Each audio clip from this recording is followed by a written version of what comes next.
Data consistently shows that emotions and psychological dynamics are one, ecological, and two, often function like viruses, with the greatest exposure leading to the greatest contraction of the virus, which correlates with the fact that children almost invariably carry and own the imprints of their parents, both positive and negative, the negative being the dis-ease. And so I wanted to talk a little bit about ways to respond, because it's on my mind. So the big question, of course, is, can there be a healthy relationship when one is carrying contagious disease? And if someone has HIV and you know about it, you can wear a condom, you can take medication, etc.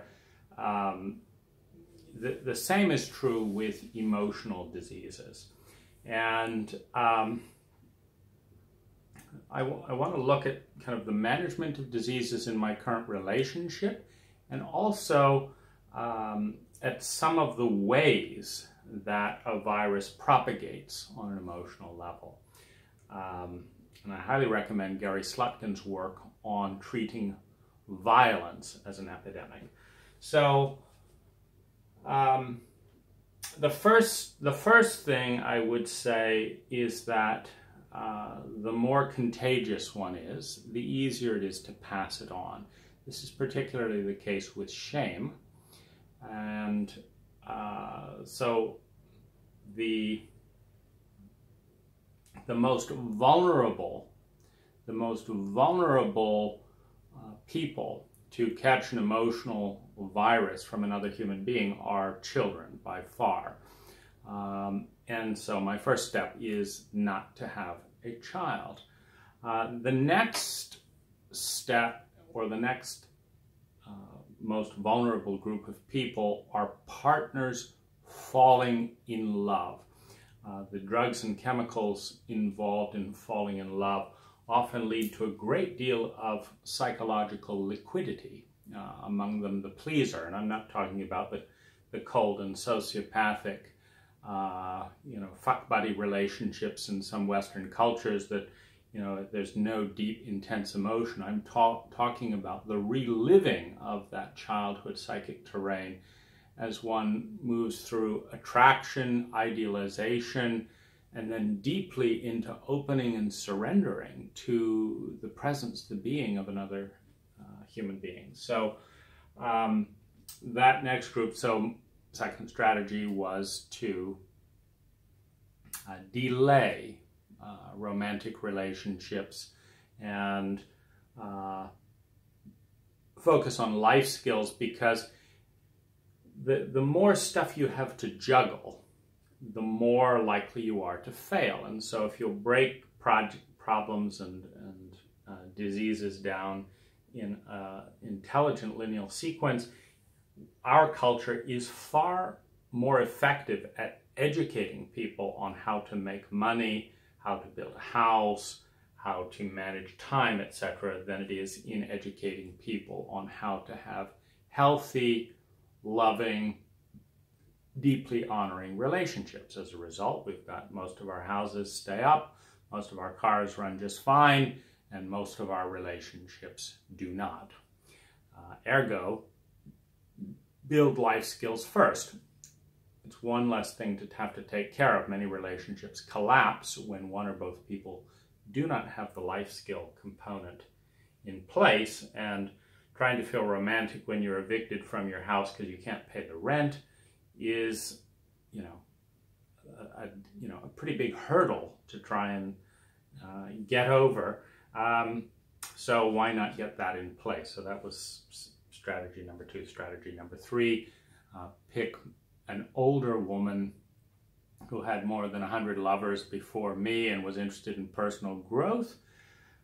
Twice my age, at age 26 when I had my first relationship, a little bit ahead of schedule, but I allowed that because, as I say, it seemed like at least one of us would know what we were doing.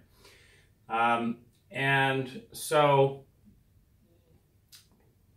10 or so serious relationships later, and with most of my early childhood predispositions in high flare-up. There's diseases, and then when you get into high stress and re-trauma situations, many of those diseases flare up. Herpes, etc., blooms when you're feeling guilty and stressed and not sleeping well and all that, as well as when you're eating nuts. And so in a pretty high flare-up, the question is, of course, to get into a relationship or not. When you're dealing with trauma, secure attached relationships are one of the most important, I guess, conduits back to health. And so on that level, a really secure attachment seemed quite healthy. Pause just a moment here. So the first, I guess, we're looking at a couple of different strategies to manage mental emotional disease.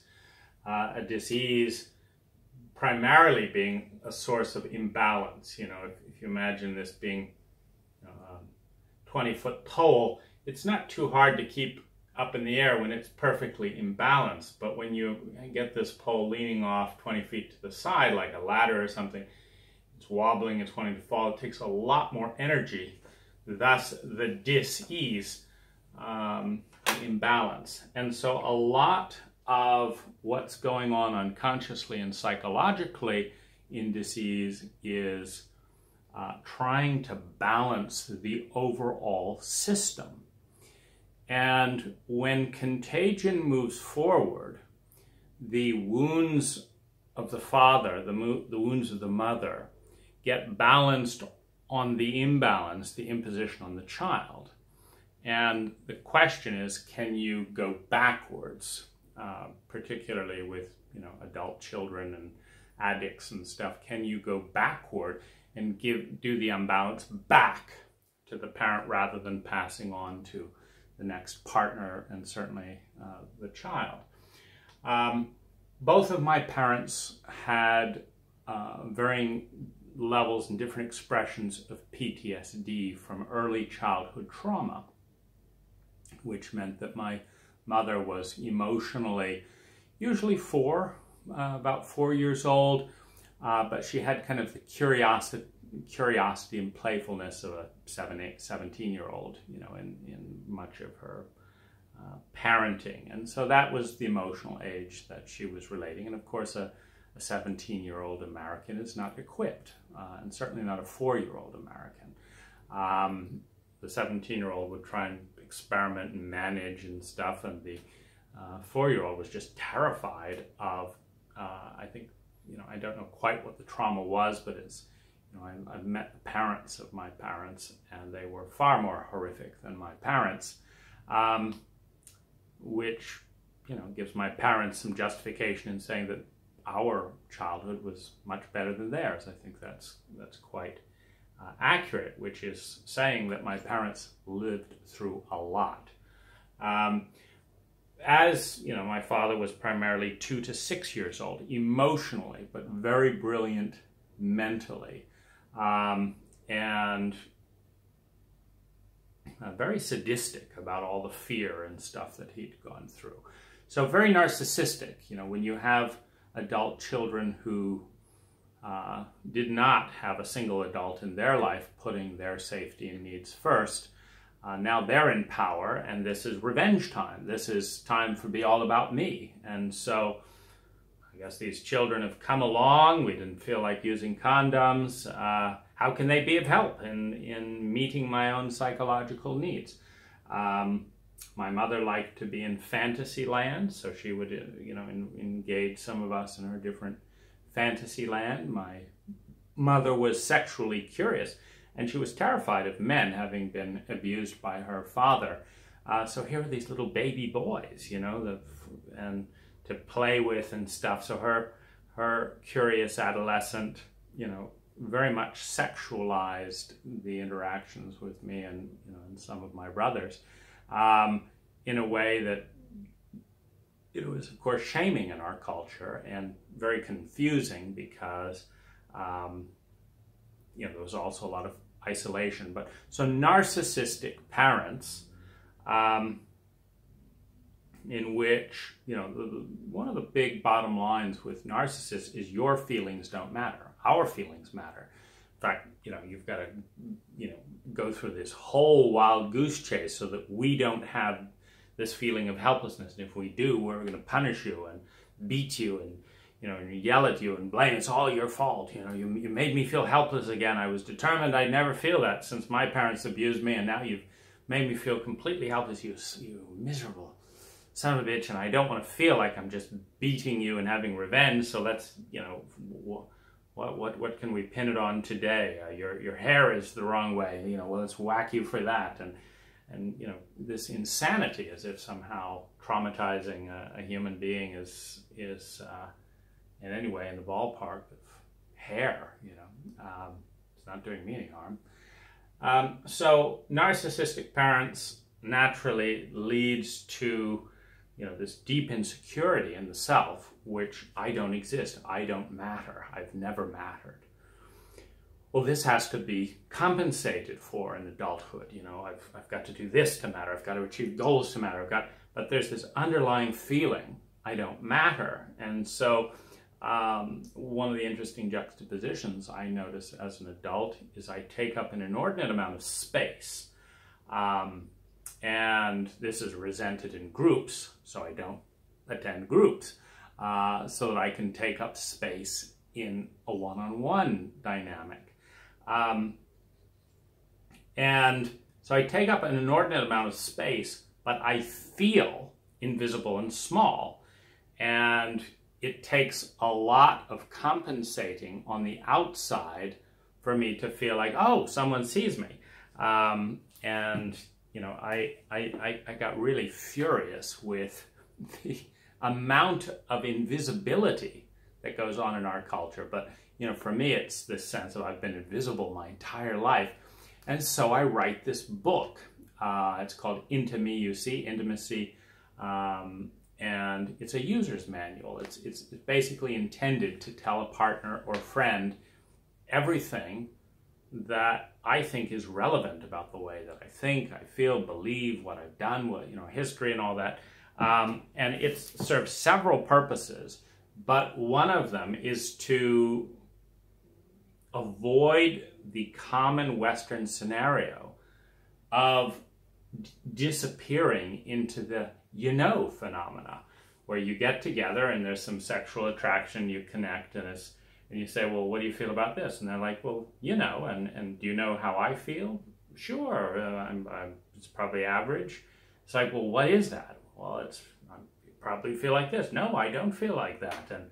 And what about this? And you realize that, these people are just strangers and they're content with it. It's the contentment with invisibility that's so disturbing, particularly with, a child who's had such narcissistic parents that they've never existed. And, one of the goals when you get repressed and suppressed is to balance it out. I've never existed before, so I'm going to exist now.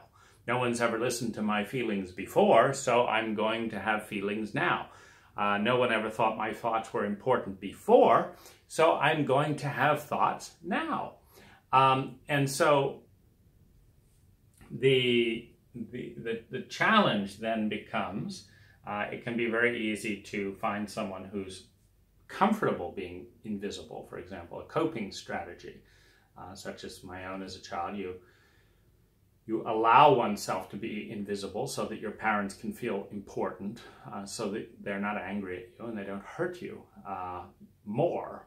So we've got narcissistic needs that have not been met in childhood.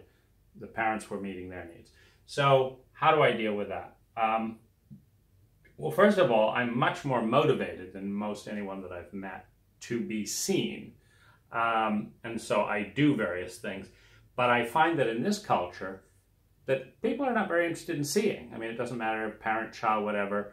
I talk with couples, and I often help in less than an hour when I'm chatting with a couple. Like if I bump into a couple at a restaurant and we're sitting at the same table or nearby, and we get talking. Usually within an hour, I've helped one part of the couple see something in the other part of the couple that they've not known in 5, 10, 20, 30-year marriages. And it's like, how do you put up with this amount of anonymity? It's like, this would drive me nuts. It's like, well, it never came up. It's like, what makes your partner feel loved? Never came up. Do you like this in your partner more than that? Well, never came up. And it's like, you are content to be strangers in the same house. So I do a lot of writing and stuff.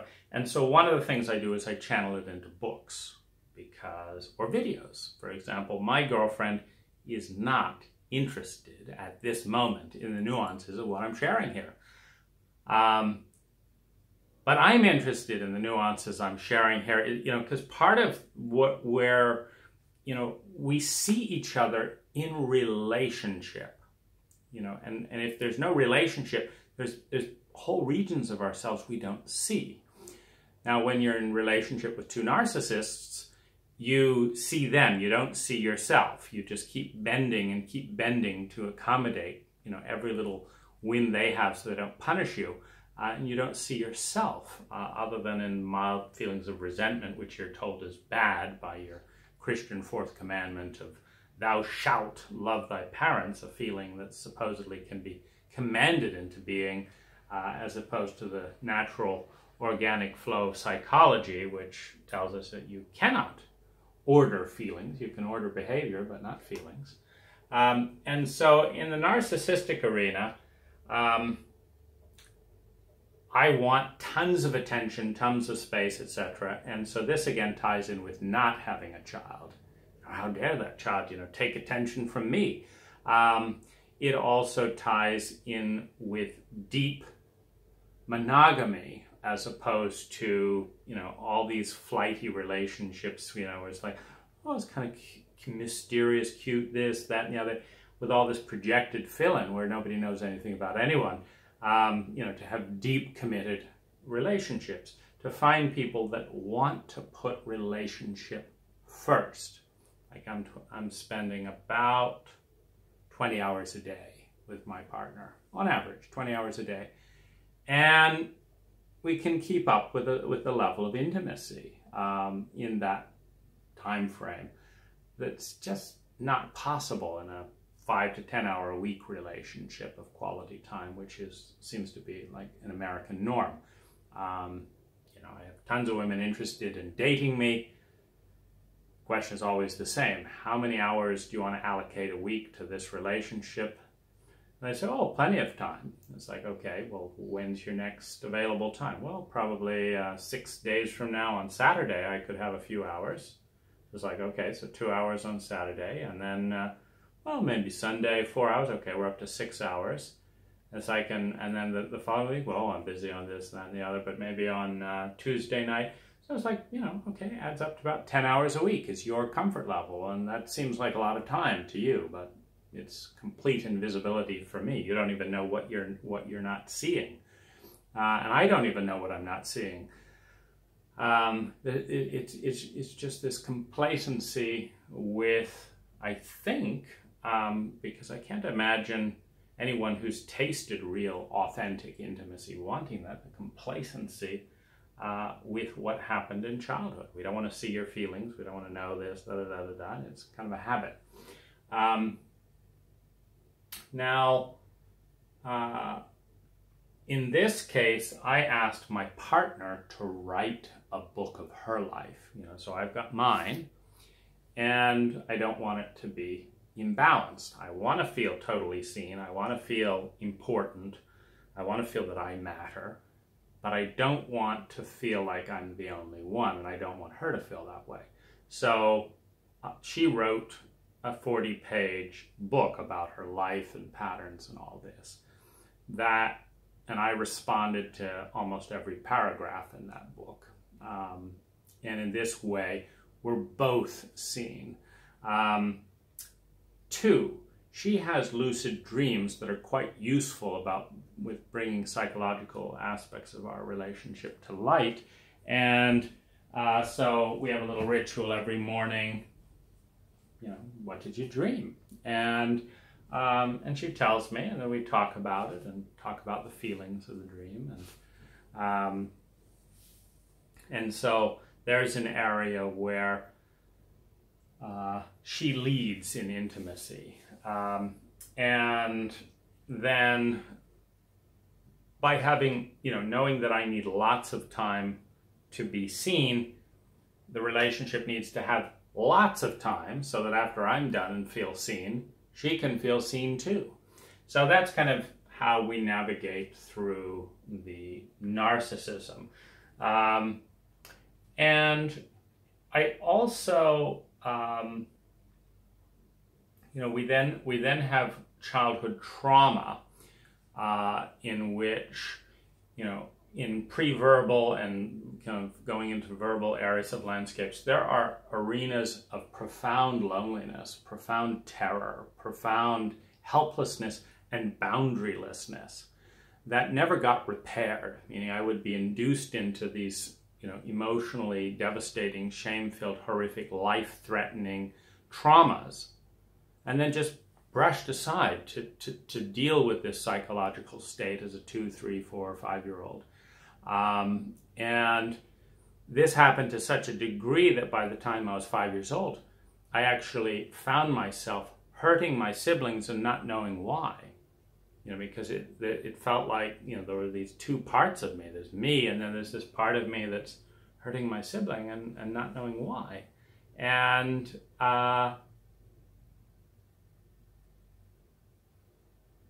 and this is horrific, and so when these things don't get repaired by a parent, there is a desperate need for repair. And what a child looks for when you've got volatility. So we have narcissism in my parents. We also have volatility, explosiveness, unavailability emotionally. So you've got volatility and unavailability. The willingness to inflict violence if you upset this and that and the other. The desire to keep you at distance, because children usually bring back the early childhood memories that their parents had of their abuse. And that's the most painful parts of their whole life. So they're trying to keep you emotionally at bay. Well, while they're abusing you and traumatizing you, or while you're finding yourself in trauma and rushing for emotional reassurance to come back out of the reptilian brain and back to feeling safe and loved, and they push you away, this is a terrifyingly lonely state. And what happens for me in different life situations, having grown up with that as an emotional template, is that all kinds of unknowns and things out of my control feel overwhelmingly painful, lonely, devastating. And so the way I grasped with that as a kid was I found, okay, there isn't a single authority figure or power structure around me that is stable and safe. But what you need when you're trying to calm down out of trauma is you need certainty about something. You cannot calm down until you have certainty. And in a healthy family, that happens with the parents. That did not happen with my parents. I felt increased trauma trying to approach them with the need to calm down, because I might be hit, I might be yelled at, I might be dismissed, and that was so painful that I turned my attention to the stability of things. And this is where some of my Asperger's fixation of things come in, and the engineering mind, because if you turn all your attention away from people, because they're not stable, and you start focusing on how things are made and table brackets and this, I became more and more interested in that. But with that, what this is doing is it's now holding the charge that is protecting me from the uncertainty of that terror. If you can follow that logic, you've got uncertainty and terror, you've got no relief with people, you turn your attention to things, they're now certain. Tables don't just erupt because they felt like it. Tables are always a table. It's like, thank heavens. And floors don't just explode in your face. They always just stay there. And trees, for the most part, you know, they don't have different moods, you know, and stuff. And one day they let you climb them, and the other day they don't. And so things became the compensation in the growing process. And with the fixation on things came a detailed, nuanced engineering mind around how to build things, how to interact, how to make things happen. This also became very important with my parents because my parents did not behave consistently and trustworthy according to their word. So if I said, you know, can we do this? And they say, sure, we'll do this at 4. That did not mean we would do this at 4. It meant that at 4, I would come and have to find this delicate balance, because they liked to believe that they were these great parents, but they had little interest in doing what they said they were going to do at 4. They had interest in doing whatever they felt like doing at that moment. But I, of course, needing certainty, needing to feel like I mattered, etc., had a great interest in it happening at 4, because that would mean that I actually, and what someone said to me, mattered, that my feelings mattered, that my expectations mattered, that I existed, which I did not. And so I'd come at 4, and knowing that they didn't want to be caught out in their selfishness, meaning they didn't want to admit it to themselves, so they'd be angry if I pointed it out and they felt guilty. So I then have to, you know, hello, how you doing? Go away. It's like, hello, you know, so it's like, what are you doing? Well, you did kind of say we'd have an appointment at 4 and do this. I'm sure you've got much more important things, being self-centered people, than doing anything you've said to me, but maybe, you know, are you still up for that? Oh, I never said that, you know, or this. So there'd be this, and if I would allow it, I would disappear completely.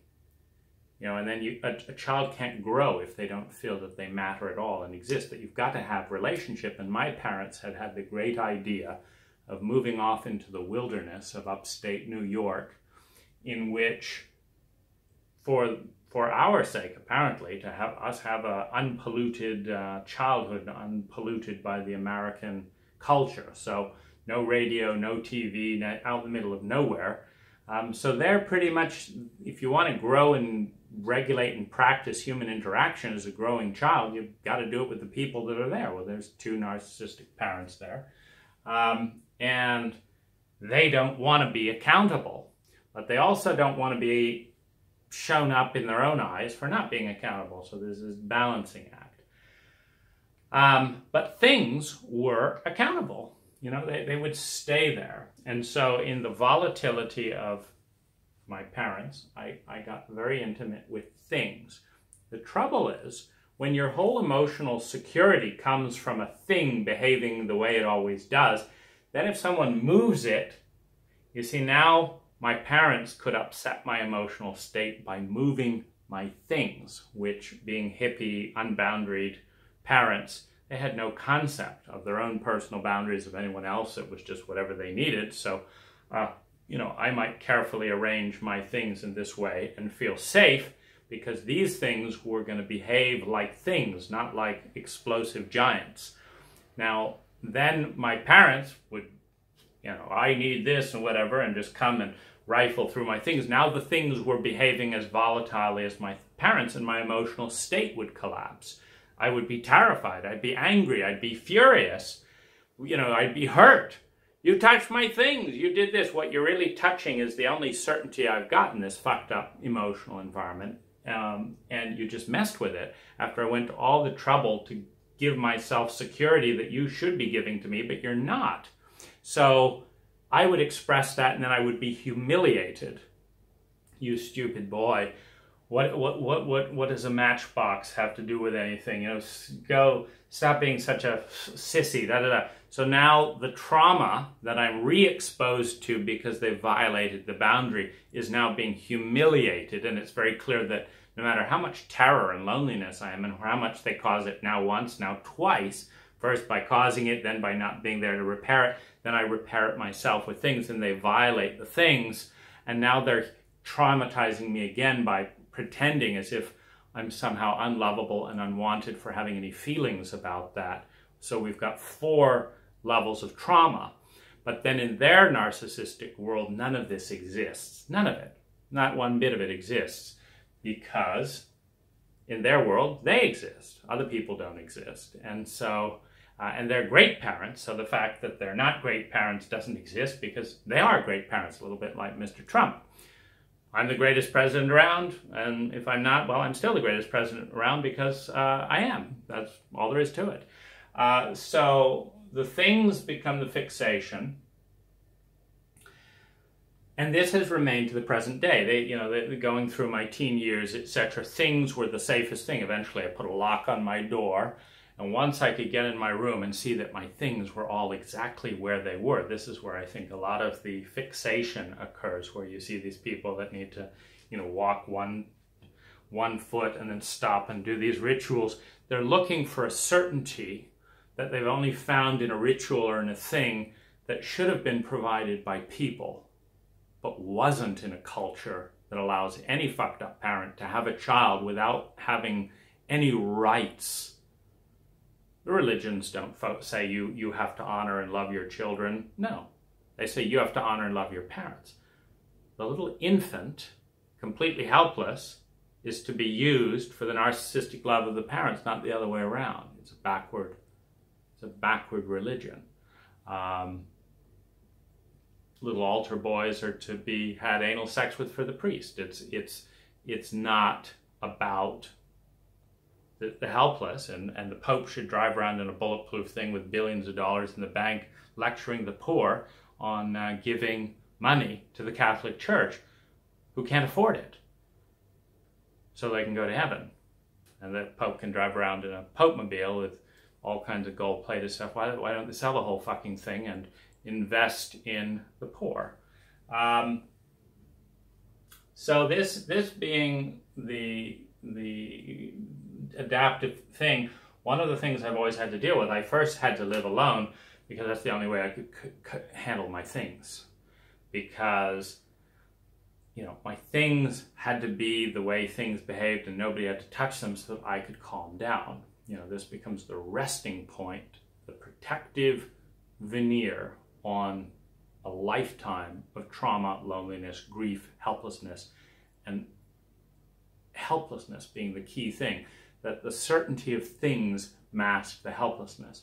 Now, entering into a relationship, it becomes very difficult to cry as a man. I'm happy about that, and thank you for listening to me. And they're like, well, yeah, I guess if you have to do that. It's like, what do you mean I have to do that? I thought it was an honor to be here with feelings together. I was being really vulnerable with you. Well, I guess some men, don't really have it together. And then you realize all the backhanded shame, all the hostility, all the hatred that the partner has towards the part that you like in yourself. It's like, I like this. I had a girlfriend, had this favorite jacket, and it was colorful. It was this really colorful quilted jacket. I loved the textures of it and stuff. And this was an amazing marriage in some ways. One of the peak unions of my life in some ways. And she would say to me, if you could just look normal. It's like, I said, what do you mean? She'd say, well, that jacket, it's like, that's not, do I have to say it? It's a bit weird, it's a bit effeminate, It's like, well, that's my favorite jacket.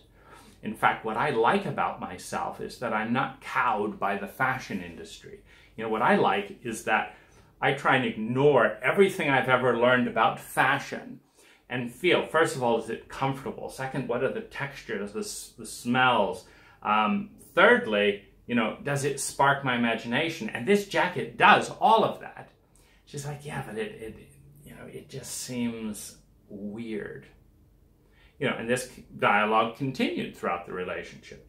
You know, could you wear pants that are a little bit more gray? You know, or maybe we could go suit shopping. It was very clear that her idea of the man she wanted to marry was a sophisticated, you know, boring businessman archetype from the 50s. And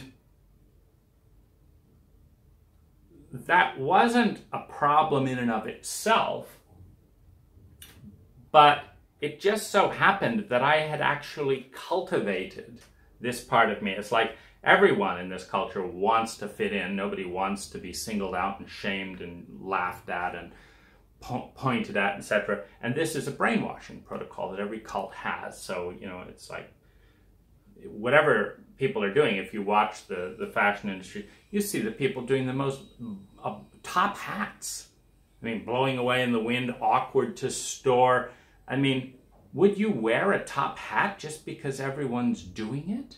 And the answer is, in most cases, yes. Because most of this stuff has nothing to do with what's good economics, what's good comfort, what's even vaguely interesting. You know, it's just everyone's doing it.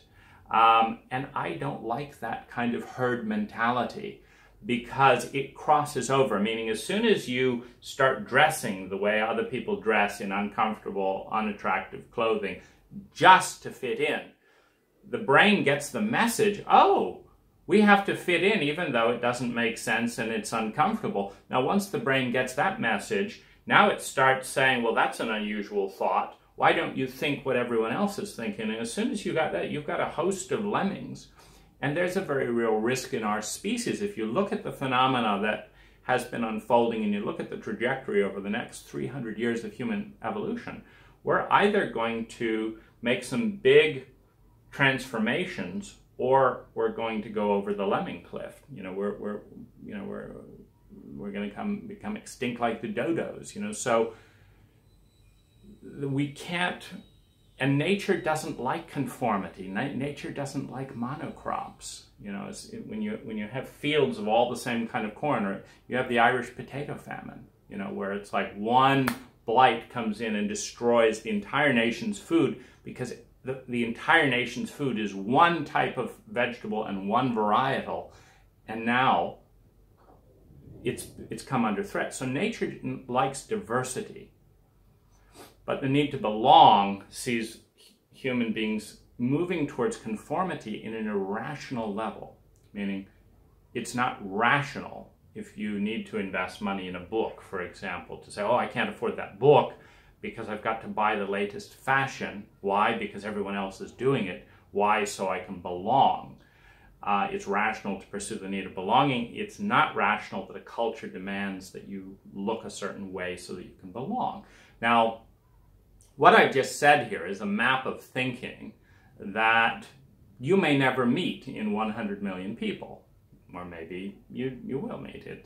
But it's not a common way of thinking, and that's something I like about myself. Meaning, I try and design things from the ground up that make intelligence on a technical level more than a social level, and this jacket happened to be a high accomplishment in this area. Now, I tried to explain this to her, but this was not the language that she was using, meaning I'm using thought algorithms to arrive at this jacket. But she's not. She's using comfort algorithms. Now, the comfort algorithm says that she feels safer with someone who conforms because traditionally they haven't been attacked, they haven't been humiliated, etc., and she doesn't want to be singled out for shame. So she feels more comfortable with a conformist. It's not a rational thing at all. And so here's another diversion. So not only is the arrival place with the jacket different, but how we got there is completely different. We're going with conformity out of instinctual safety without thought. And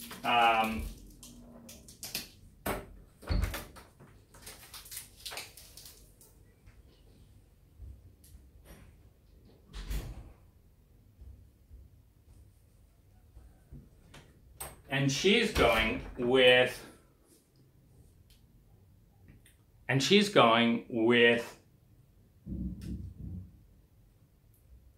an instinctual safety of familiarity. Now, these cannot coexist, because everything I do in my life is going to take me out of that instinctual comfort zone. And this is not a... So if you understand how we arrived at that point, you understand that our entire, quote, marriage will be me staying up all night reading books, this and that and the other, trying to figure out the diversity of thought, the diversity of values, the diversity of protocols, and how to, you know, go to the absolute extreme limits of what can be done in this way and that way, and come back together again in a way that balances the species imbalance or balances the culture's imbalance. And that my greatest delight will be that I was able to travel and follow the dots of that whole journey, come back and do something I believe in that's based on science as opposed to cultural mumbo jumbo, and proceed and know exactly what I'm doing and why I'm doing it, and not be cowed by the 100,000 messages that I've gotten to just be normal. And I'm going to be like, I succeeded. I've come up with this new thing. I am not going to watch the news, because that generates X hours of time and only generates this amount of well-being. And I am going to turn an extra 300 hours a year over to here, which generates massive well-beings, and da-da-da-da-da. And I have just increased the efficiency and the design of my life. So that's, you know, wake up. We've you know, this is the news. Here's what I came up with and why. What do you think? Well, that's, what? You know, I'm sleeping. Yes, you're sleeping, but, you know, this is, you know, I've just figured out we're wasting time, you know, da-da-da-da-da. I want to immediately stop doing this and that, and I want to include you in that. What do you mean include? Why don't you just do it on your own? It's like, I mean, most people don't include other people in their thoughts and stuff like that. Yes, but if we have a real partnership, we've got to include each other. I don't want to just have a sexual relationship with you. I want a heart-mind-body relationship. That's something I worked on last year. That's what I've come up with as a great marriage template. So let's do that. Well, okay, dear. But, you know, just tone it down a bit. And that would be the message with her for my entire life. Tone it down a bit. Could we just tone it down a little bit? And so my greatest accomplishments would be met with, yes, dear, could we just tone it down a bit? Oh, this is no fun. This is not a marriage for my high ideals, etc. I want someone who says, yes, that's a great point. Let's take it over here and do this. It's like, oh, very good. Yes, that's a good algorithm as well. Why don't we do that and screw these fucking clothes and da-da-da. So that's the partnering. And so the other dimension, if I haven't lost you, and it's wonderful if I've lost you as a marital mate, but the area that I want to stay aware of is that we have these dimensions of heart, mind, and body. There's another domain, meaning you can, like with this particular woman, I've never had as passionate sex. And I'm starting to reach that point with my current partner. But in terms of the body, Her body was not a snob. Her body was not a, could you do it this way, this way, this way, etc. So we had complete, 100% harmonious body-to-body interaction. We had about 20% mental marriage. We had about 30% emotional marriage. So this is an imbalanced marriage, meaning it's led by lust. This is not an ideal marriage for me, meaning I would rather have the heart and mind in sync and the body lagging than I would the body in sync and the heart and mind lagging. Why? Because in the same algorithmic assessments that I used to describe how I got to the jacket or this, that, and the other, I've arrived at the idea that the medicine we need in our world, given that 95% of the population is in body-based relationships with the mind lacking, is we need to have some marital diversity in the species, and we need to have some cultural diversity in the species, which, well, you just create diversity. Well, what would be most diverse? What would be most diverse would be to create complete heart-mind alignment with someone that, take it or leave the sex. Now, I've actually done this in a number of relationships, and I'm very happy with it. And yet, what I'm aiming for is actually something even more rare, which is heart, mind, body integration in a marriage. And what I want to suggest is that the formula of marriage, the equation in every single one of those things, so equals marriage, is synergy. Now, what does synergy mean? Synergy means that the whole is greater than the sum of the part. Synergy of honor. Honor means that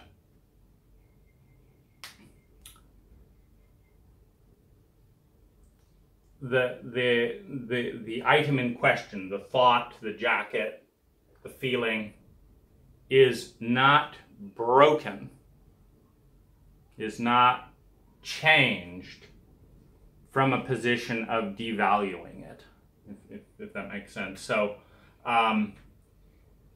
if something is broken and changed to devalue it, it's not honored. For example, if I have this board here that I'm all excited about, and my partner walks in here and I'm not done with the recording and stuff, and she just says, well, who needs this? We should clean up, and wipes the board off. She's not honoring my timing. She's not honoring communication protocol. She's not honoring what I have to say here. She's not reading it and saying, wow, this is really important. I want to leave it here so we can discuss it. She's saying this is unimportant. What clearly is important, what I should honor, is my cultural value of cleaning up. And so let me be helpful and clean this up. Well, that would break this flow, because I'd come back trying to relate to this and it wouldn't be there. So we have a sense of dishonor. To honor is to say, a video is going on right now. Let me keep the noise down. A video is going on right now. It's an important video. How can we honor the video? Well, let me listen in and hear what this and that and say, maybe we could talk about this later. So this is to honor, is to strengthen something and to make a change. So like to honor this pencil, I'm coming along here, do. Now I'm going to hit this pencil. Now if I honor the pencil in its position, I'm going to move around, I'm going to make a change in a way that allows this to be there. The same is true with an emotion. I feel sad. I want to play disco music. I see that you're sad. Okay, I'm going to honor the sadness. I'm going to turn the music down. I'm going to change from my peppy disco outfit dance. I'm going to come over and I'm going to say, how can I help? I see you're really sad. And I know your mother's just died. I know this. How can I help? Well, that's honoring an emotion. To honor someone is to make a change.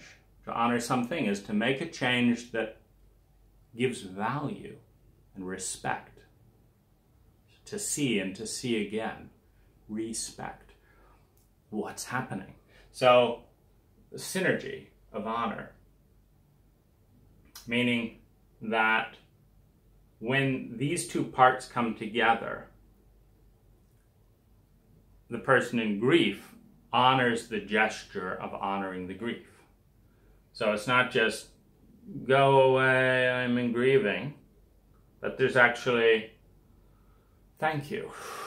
You could hold me. You could just give me silence. So you honor the gesture of grieving together by including the other. I was just lost in absolute grief and horror, but I'm going to look up because you've sat down by me.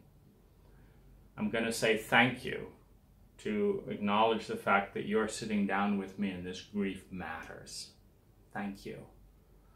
And I'm going to coach you because I have strong needs. I'm going to honor my own need to grieve. To say, could you just put a hold on my shoulder and just be quiet with me, and you can leave whenever you need to go. And you can reply to that and say, if you are served and comforted by the hand on my shoulder, by my hand on your shoulder, I'm not going to leave you. I will be here with you in this grief as long as you need. And I'm going to honor you and your need above anything else. The appointments today can wait. The meeting with the upholstery, that can wait. In fact, I'll just send a quick text to my assistant, please cancel everything today. Because everything in my life is going to bend to honor you where you are today. And if in your hour of grief, a hand on your shoulder in silence takes 10, 20, 30, 40% of the grief away because you are not alone, everything will bend to you. Now that's a marriage of honor, a marriage of synergy. Because the 40% uplift, that can make the difference in a grief situation between being able to get back to work, being able to do, because when you're crushed by something in complete loneliness, it takes much more energy. Because the crush of betrayal, the crush of loneliness adds to the weight of grief, the loneliness that there is no one in my life who will honor this feeling, the sadness and the grief that everyone around me thinks that the outfit, the party, the disco, etc. is more important than my most crushing moment. The dishonor of a moment in which I need severs the trust, alienates, creates a sense that we are not one.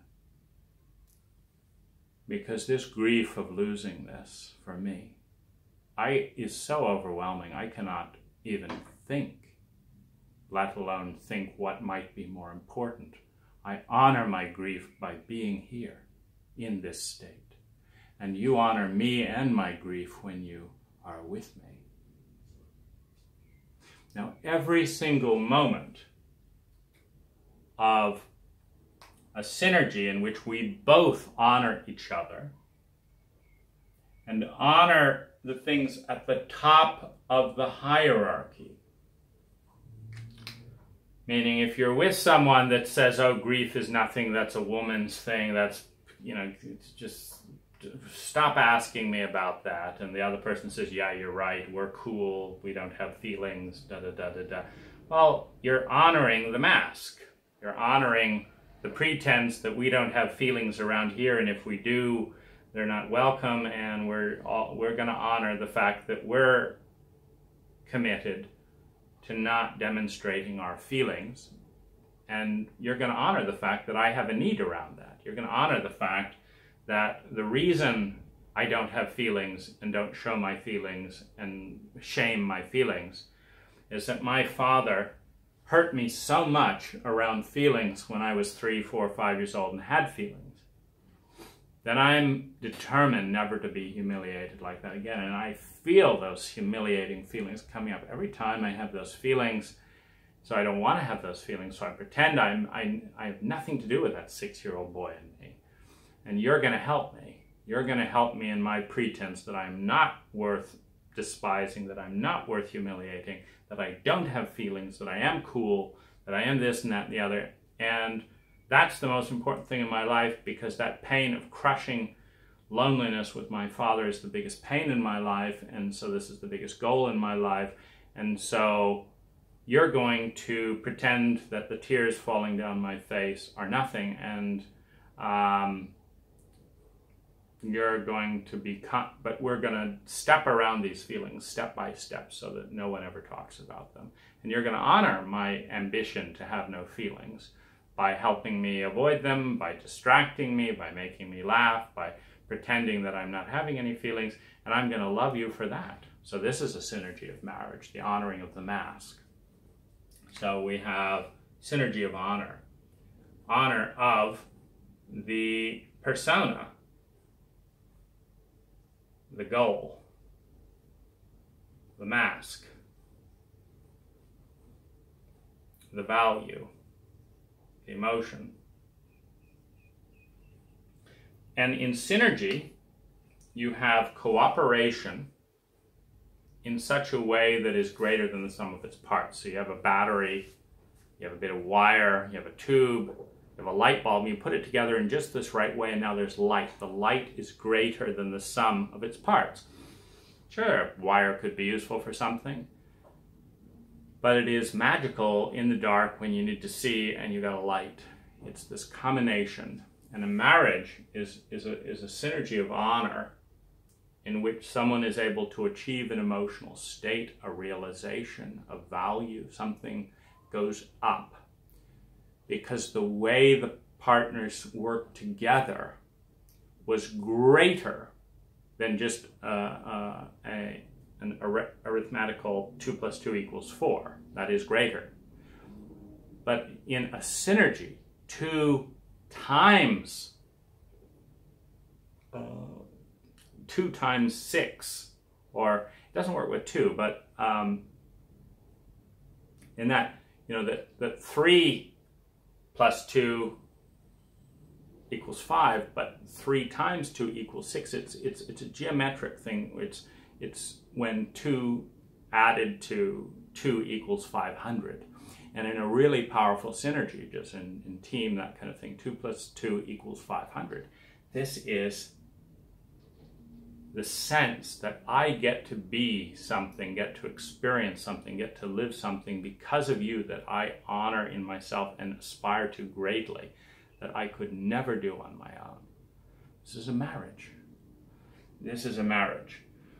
Now, obviously, the opposite of a marriage is I could have gotten this book written. I aspire to be a writer. I dream to be a writer. I love writing this thing.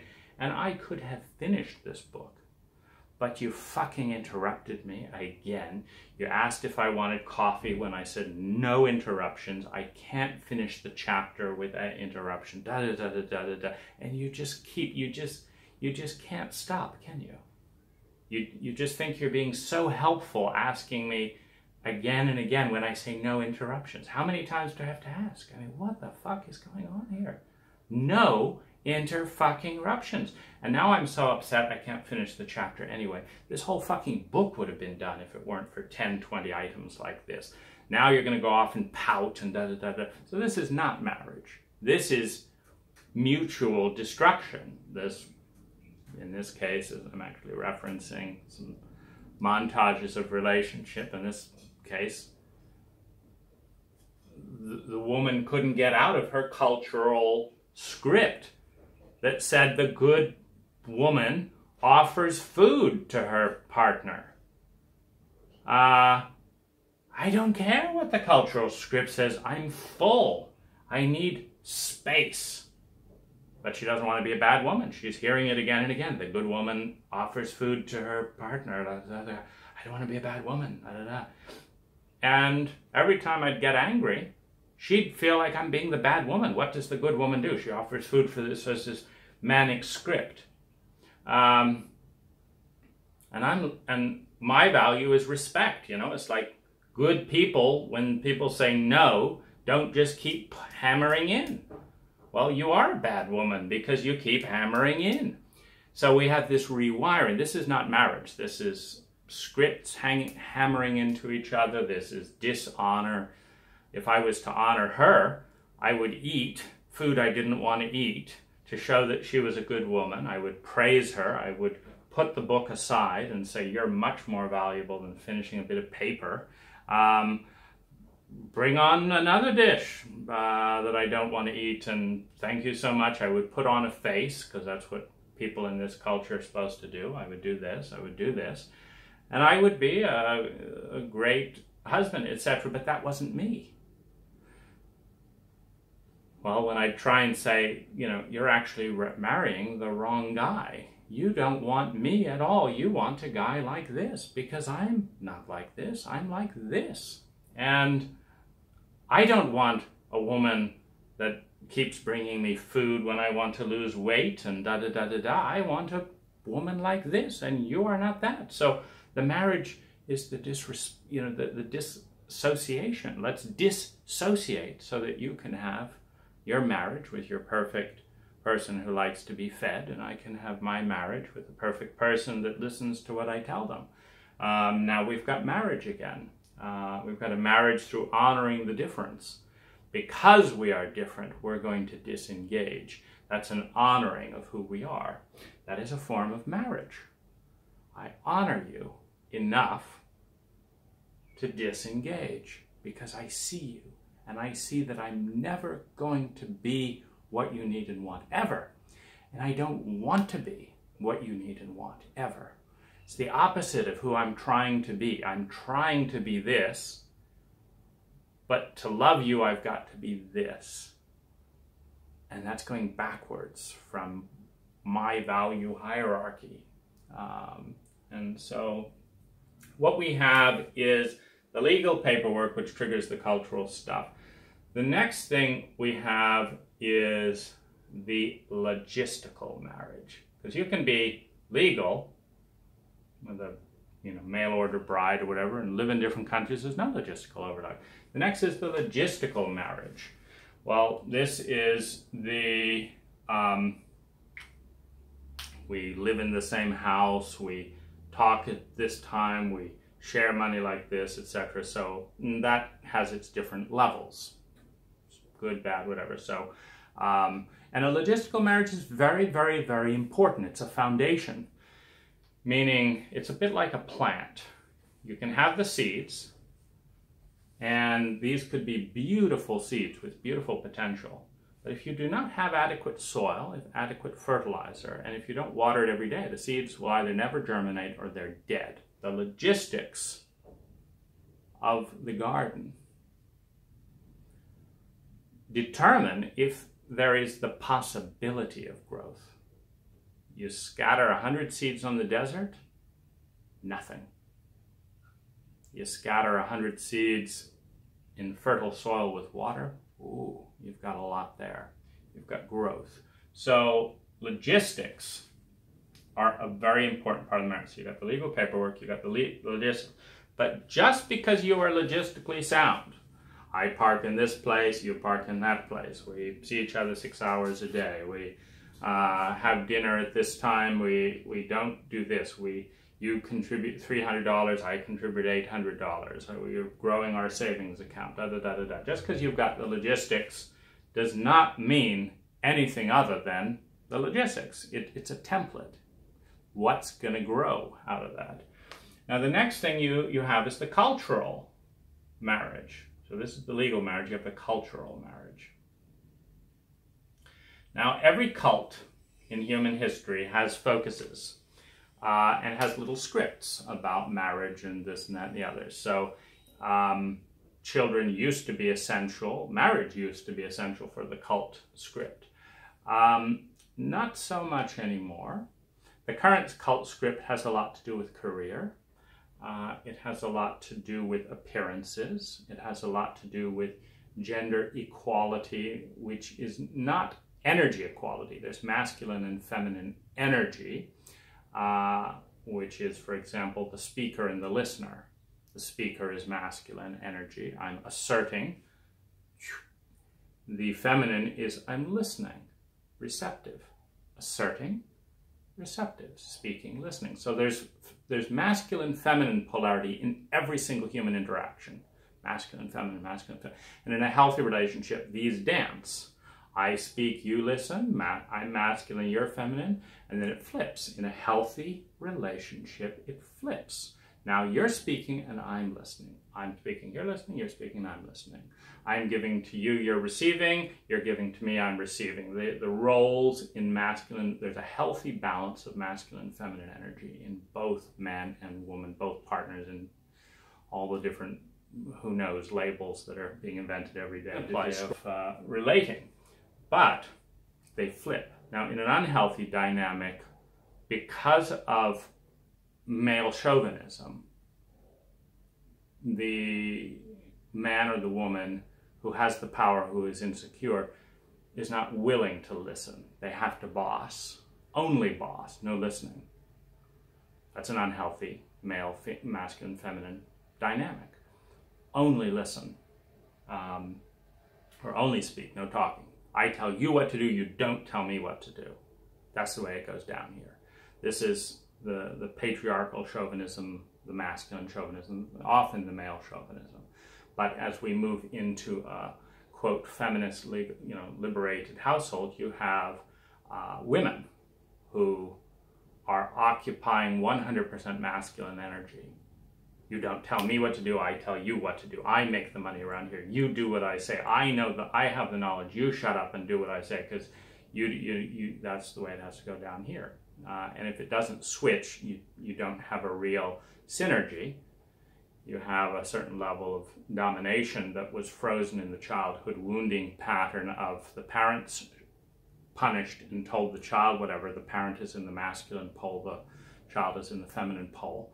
And when you have children that are literally traumatized and devastated into deep pain without the ability to express or protect themselves, what their biggest aspiration is as an adult is to move into the position of the masculine role, and then they behave towards the feminine partner, whether it's the dog, the child, the woman, the man, as you're going to listen to me, I don't listen to you. There's not a synergy there. It's not a marriage, it's a crushing. But it's a coping mechanism to deal with trauma, which most of us have and our culture is in denial about. So if you want to know a good marriage with America, we don't have deep feelings. We don't deal with feminine energy. We're not honest about our chauvinism and stuff. We like to tell the rest of the world what to do. We don't like anyone to tell us what to do. It's a male chauvinistic culture relative to the rest of the world and relative to children. Shut up.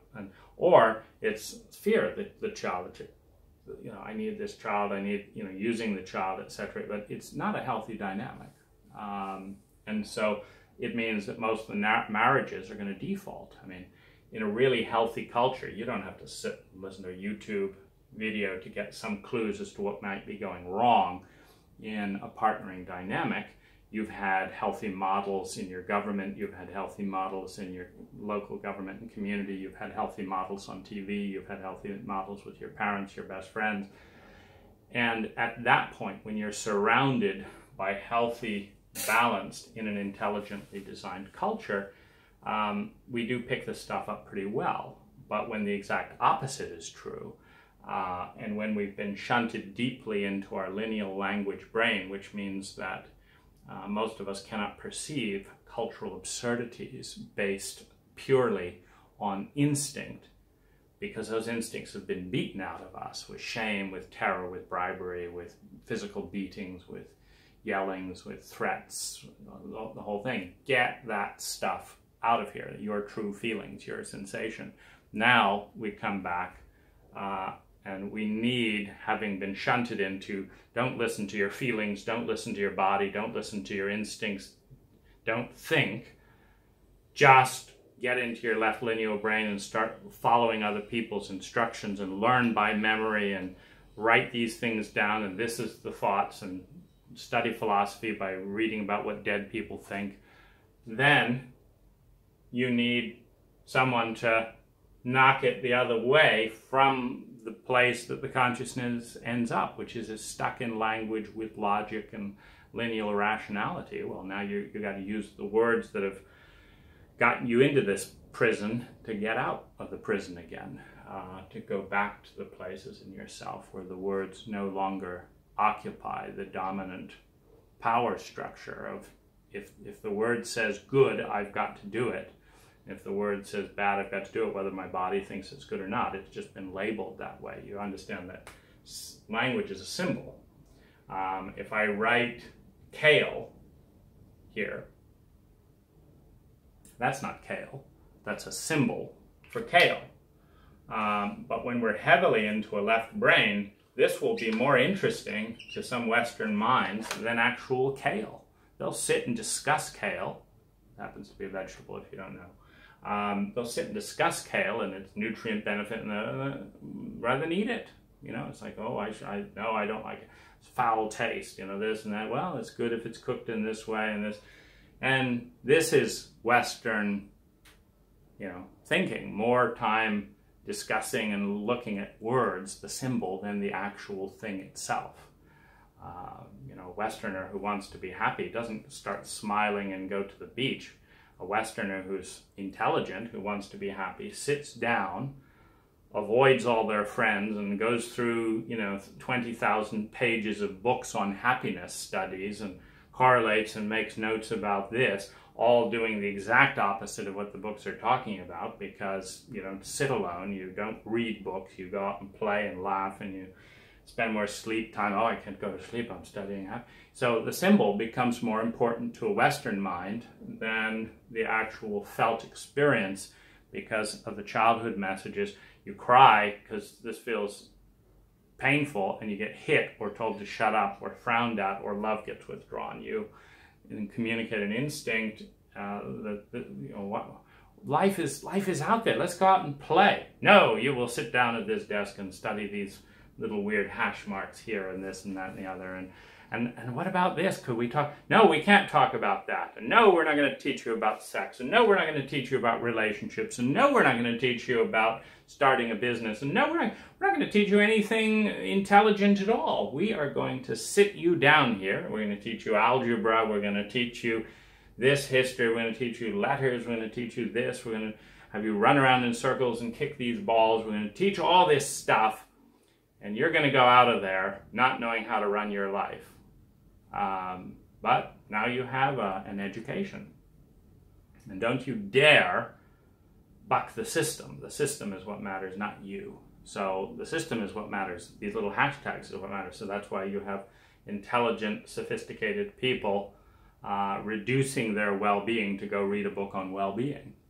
Well, the least we can do to help these poor souls who have been stuck into the educational dogma is to write a good book that says, go out and play. Well, they sit down, they read the book, oh, I have to go out and play. They will, of course, add that to their list, go out and play. Next, next, next. And hopefully at the end of it, they get a whole list, go out and play spend time with your friends, swim at the beach, get full body exercise, have deep conversations with your partner, have a dog. And they're like, well, I'll work on that next year. I mean, of course, I can't, with all the books I've got to read, etc., I can't fit that in my schedule, but now at least I know what happiness is. I wonder what the other philosopher said about that. I'll read that book tonight when I should be sleeping. So when you have people stuck into language, well, you got to use language to send it back the other way. There's the cultural marriage, which is about whatever the cult says. So movies, let's go get a movie together. I mean, if you think about it, it's a very simple diet. What should we do tonight? Well, should we get a movie? Well, I was thinking about catching a movie. Or should we get a bite to eat? There's a new place, another place to eat. So it's a very narrow repertoire. I was thinking of catching an eye gaze. I was thinking of catching a full body orgasm. I was thinking of catching a cuddle. I was thinking of catching a toe massage. I was thinking of going to a isolation tank and noticing what feelings we have about one another in complete stillness in an isolation tank. I was just thinking about that. How about catching an isolation tank? Or no, let's do a yoga rooftop dance. Let's try this. Let's try that. Let's go camping tonight, just on the roof. Let's just put a bit of plywood on the roof, stick up a tent, see what we notice. Let's catch a roof camp. So it's not that there aren't millions of things to do. It's just somehow the cult narrows it down to a very, very, very, very predictable thing. And then the relationship often feels boring, not because the people are boring, but because what is done in a repetitive loop. Like, let's catch a movie. It might be interesting first time, might be interesting the second time, but by the 3,000th time, let's catch a movie? Is that really what we're going to do for the entire eternity of life? This is a good state, but the cultural marriage is these little points in the culture that say, this is what couples do. Now, this can be shattered easily and traumatically, meaning cults beat people into their conformity by withholding security, survival, and belonging unless you fit in. Now, that when this happens at a very early age, your body just feels that when you step out of the norm, you're in danger, which you were as an infant. And you may still be if you're in debt, working at a corporation with a wife that wants you to be normal, and all you have to do is step off the beaten track, and you get fired, get divorced, can't make your car payment on your street. You know, security, survival, and belonging just whacked away.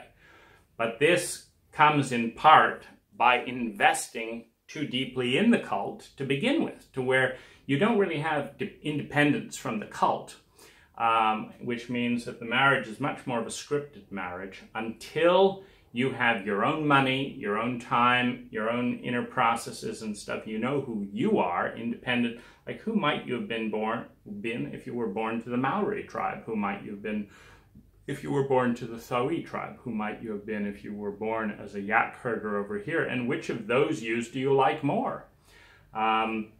Who might you have been if you'd done a job as a DJ and done this? And do you like that you more than you like the you that you are because you follow this and this and this that the cult dictated? So you have the cultural scripts. And within the cult script, it's very important that you like the same movie, that you like the same food, that you have the logistics of you're both off work at 7 so that one isn't waking up at the very moment the other person is going to bed, or one isn't coming home the very moment, you know, so all this stuff. The logistics and the cultural, if you're going to do that, you got to both like Thai, you got to both like horror movies. I hate horror movies, let's catch a movie, it doesn't work. But once you break out of the cult, like I voted for Ronald Reagan and I will not vote for anyone else, this is cult. This is cult scripting. Because outside of the cult, who's this idiot anyway? You know, what's that got to do with whether we massage our toes tonight or do deep eye gazing? What's that got to do with anything? This, you know, is okay. So-and-so is has his hand on nuclear buttons rather than so-and-so. The real question is, do we really want to keep funneling this amount of money into armaments versus this and that? And do we want to keep funneling this amount of our time to discussing politics rather than to designing an exciting life? So you lift out of the cult when you do your own work. See, at this point, it doesn't matter. It doesn't matter what movies you like. It doesn't matter if you like movies at all. It doesn't matter if you vote, who you voted for. It doesn't matter what your history is. You're now outside the cult.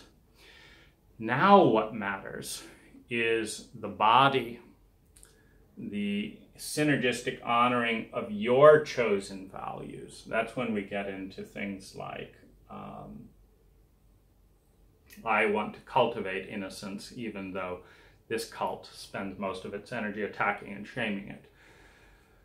Because Einstein-type ideas comes out of innocence. It doesn't come out of sophisticated sarcasm. And so this cult may think I'm smart because I'm good at being sophisticatedly sarcastic. But I don't.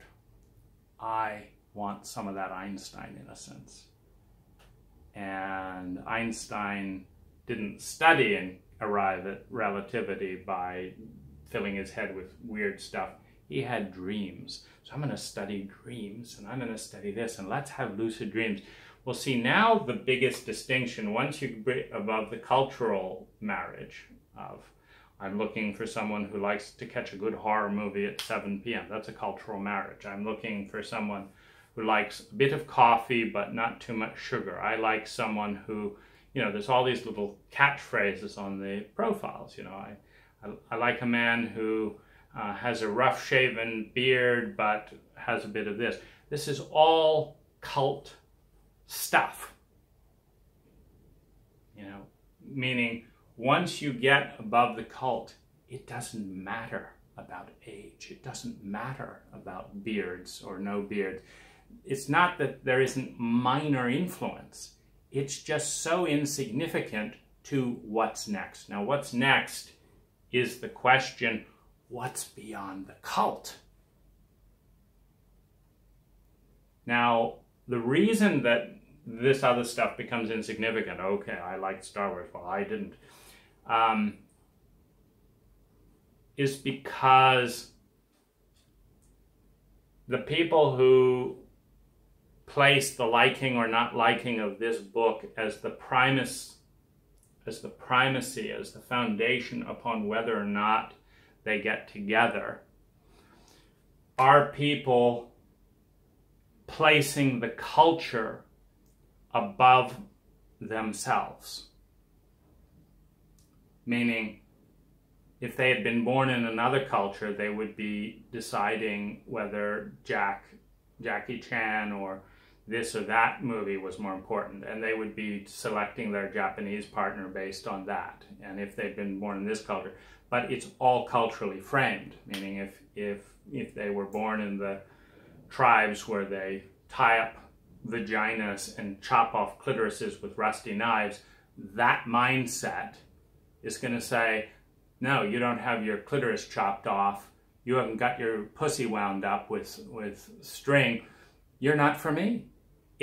You're not fitting in the lens of the cult. This cult watches movies. This cult likes to eat. So if a date isn't eating and movies, you're not for me. And it doesn't matter what the cult is. This is a cult mindset.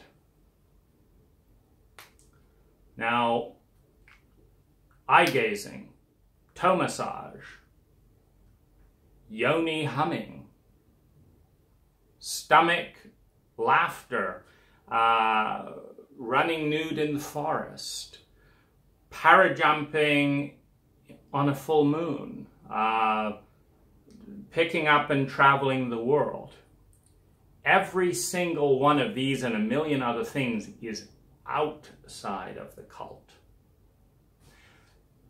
Which means that if you meet someone who's interested in parajumping on a full moon, you're also meeting someone who would evaluate toe massage on its own merits, as opposed to evaluating it on the basis of how normal it is. You see, because parajumping is as in full moons is as abnormal in our culture, as toe massages are, as toe suckings are. One of the things that I sometimes do as a filter for this is nose rubbing. You may never have had a nose rubbing or a nose massage. Animals do it all the time. It's a very friendly area. It never gets massaged normally. It never gets noticed. In our culture, noses do not exist, other than if they're particularly big or there are nose hairs. If there are nose hairs, oh, they have a nose hair. Did you see that? They have a nose hair. They exist. But other than that, noses do not exist. So if you ask someone, hey, what do you think about a nose rub? Could be worth a shot. No, you've never done that before? I'm not surprised. But what do you think? You see, this is a question. This is a question similar to the question of, should I jump out of bed and do a video with crappy light and no shower and, no hair brushing and all that? That is not culturally sanctioned. It's not in that domain.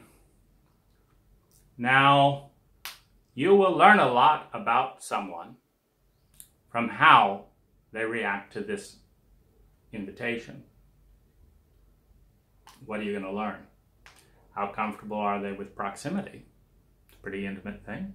Just rub the tip of your noses together. How playful they are. Pretty playful thing.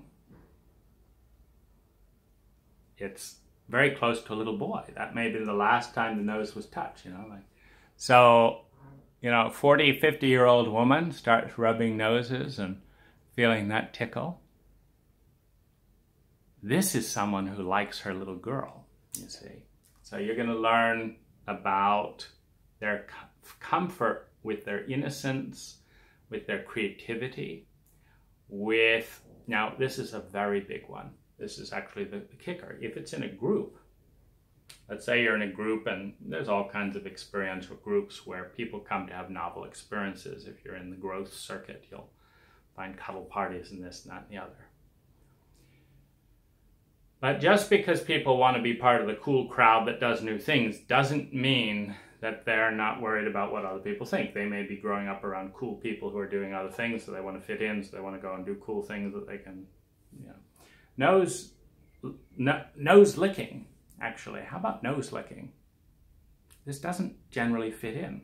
Nose licking is delightful, by the way. I've had the experience of doing it probably about 10 times in my life. And it is quite possible among the thousands of people that I've met that these were the only 10 people that delighted in it. But nose licking and nose rubbing,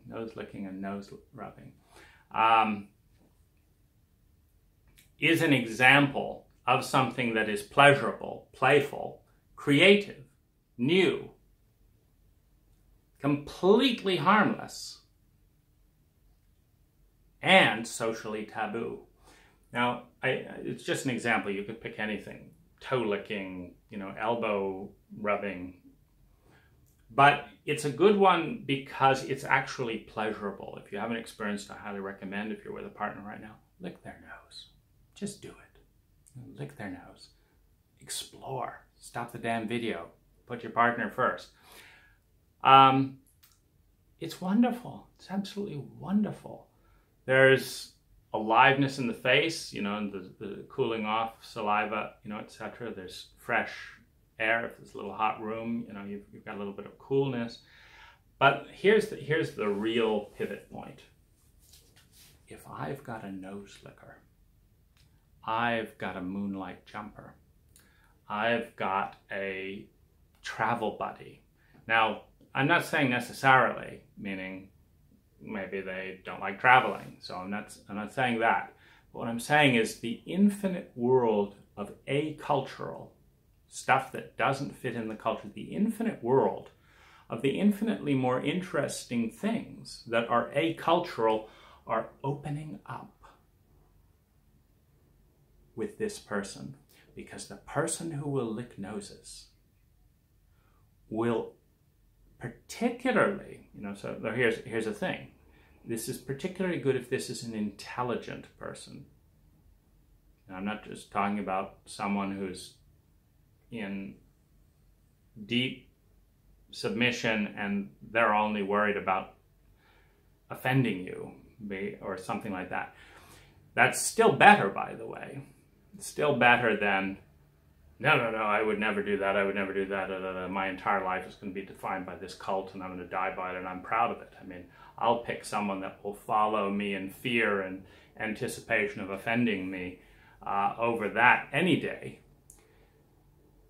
because that fear can calm down. But the rigidity of pride in a limited culture does not calm down. There's no way through. The fear can calm down and move into real, genuine love and thinking once survival fears are met. But the pride in dogma, the aspiration to be normal, that's an incurable disease, particularly if someone's good at it. Meaning if someone has met their security, survival, belonging needs and been traumatized, of course, when they were an infant, they tried to be novel. They cried when they were supposed to be silent. They grabbed things when that was inappropriate. They did all these things and they were hurt and attacked and stuff, and they learned that they got everything they needed if they would play by these roles. And now they're very, very proud of it and they feel safe and they don't want to go back into that terrain where it's breaking the rules. They don't want to go back there. So they're an incurable case because they're very, very comfortable and they're proud and they're aligned with it in their mind. So they're never going to get out of that. Hopeless. Someone who's in absolute terror and is breaking all the rules to belong, for example, well, they can earn a secure sense of belonging and who they are can start coming out, but they will have learned to meet their needs of belonging in a more creative thing. They may even learn that in order to belong, they have to be creative. Well, they may come into that through a certain amount of trauma and fear. We all do as children, certainly.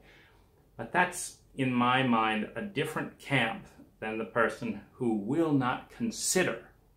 And what I mean by the consideration is the intelligent person is actually going to say, have I ever heard of an STD caught by nose licking? No, I haven't heard of that. Is a novel experience worth at least one try? Do I like to try something new at least once? Yeah, I do. Do I think I'm going to be physically hurt? Could I withstand, if someone laughed at me for this, could I withstand? Like, I'm no fool just because some idiot thinks it's funny. And here, let's actually stretch beyond that. Okay, what if a whole group started laughing? See, this gets into really novel thinking, where this group would laugh at me, but they would laugh hard if I nose licked. This group could use a good laugh. I'm strong enough in myself that I'm going to induce that laugh, knowing that half of them are mocking me, but I'm giving all of them a gift. I'm giving them laughter, and I want to hear more laughter, and this group is so boring that I want to pave the way, if I'm going to hang out here from time to time, that maybe something like this would happen again. I want to be a role model. And so I'm going to lose social capital to do this because I believe in this. I believe in this direction.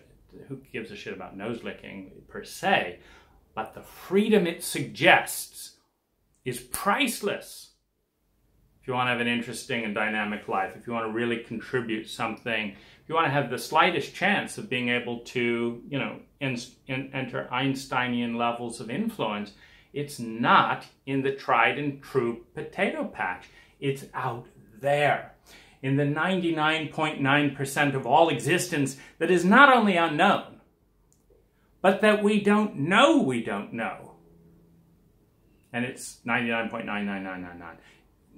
The multiverse is big, and we're not going to get there stuck in the myopia of our cult.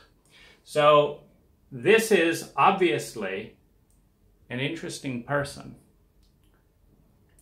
and it is more interesting to me personally if they have a sophistication, because you'll have, you know, someone with Down syndrome would never doubt nose licking. They would be gooing and awing in wonder because they're more intelligent. They're enjoying themselves. They're following their sensation. Nobody could beat it out of them. They have a lot more fun, so you got to give them credit that they're more intelligent.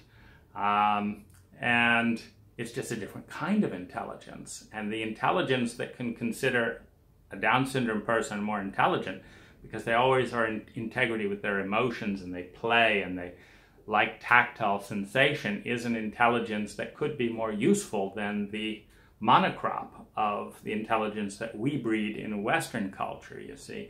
Nature does not like monocrops. We need different kinds of intelligence, and different kinds of intelligence lead to different things. So it's particularly useful if someone has deep social sophistication, deep intellectual sophistication, and is smart enough to know that it doesn't matter, that play is more important, so we're going to nose lick anyway. We're going to lose social capital intelligently for a nose lick. So that's kind of, for me, an indicator. So you look for the brain, by the way, is a very, very narrow thing, so you have to look for heuristic measures. Nose licking is a pretty damn good thing. Ask your partner if they will nose lick you. And if they say, ooh, how disgusting, you have someone whose deep knee-jerk reaction is probably going to be rejecting anything bold. That's just part of the deal. And so this above the cultural marriage is a different kind of marriage. It's a marriage of conscious values and conscious partnering in the areas that transcend the culture, which almost by definition, given the narrowness of the culture, are bigger. And this is when, so this is the partnering to lift off from the culture, from the gravitational field of the culture. This is kind of the equivalent of getting out of Earth's orbit, getting out of your culture's orbit. Now, traveling is a great way to start, because when you see millions of people eating bugs, for example, and you say, how about a Coke? And they say, oh, how disgusting. We don't like sugary drinks. We don't like getting fat. Have another bug. And then you realize, you know, back home, there'd be millions of people who are saying, ew, those bugs, have another Coke. And then you go one step further. You look around, and these people are in better health than the people back home. And you say, aha, you can't trust the cult. The cult breeds conformity, not rationality. Bugs are more nutritious. Bugs have more micronutrients. Bugs are less harmful than cutting down the rainforest for hamburgers. These people are more fit. They're more fun to hang out with. And there's not one person in my cult that I could get to think this way. Aha. What does this tell you? It tells you you can't trust the cult. it tells you there's probably all kinds of crazy things. As soon as you start looking, it becomes perfectly obvious. This cult is built on shit. It's like the only thing vaguely holding it together is that everyone punishes each other for going away from it. Well, now this becomes the basis of the new marriage. Once you're interested in taking lift off from the cult,